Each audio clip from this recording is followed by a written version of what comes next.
Hello everyone, in this video I'm going to share with you the most powerful closing that I have ever learned and implemented into my sales process. Okay, the most powerful closing is this. After your pitching, after your presentation, you don't have to ask the closing question. The prospect, the buyer, asks the closing question.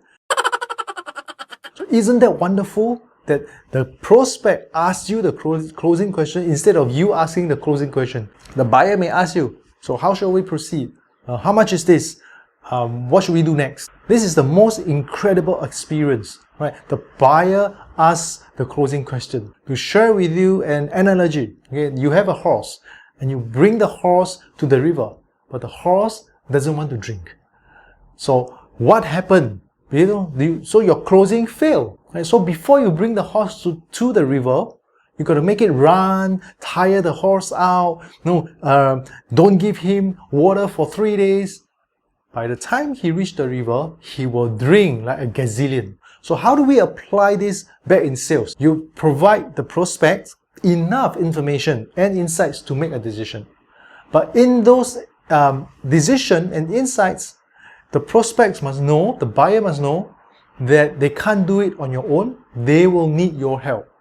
Right? So by the time they reach to the closing line, they are ready to drink the water. So I've implemented this into my sales process. I gave great insights, great information, great knowledge and insights that you people, my buyer, can't Google. Okay, they can't find the answer in Google. And I have all these insights because I'm in the industry.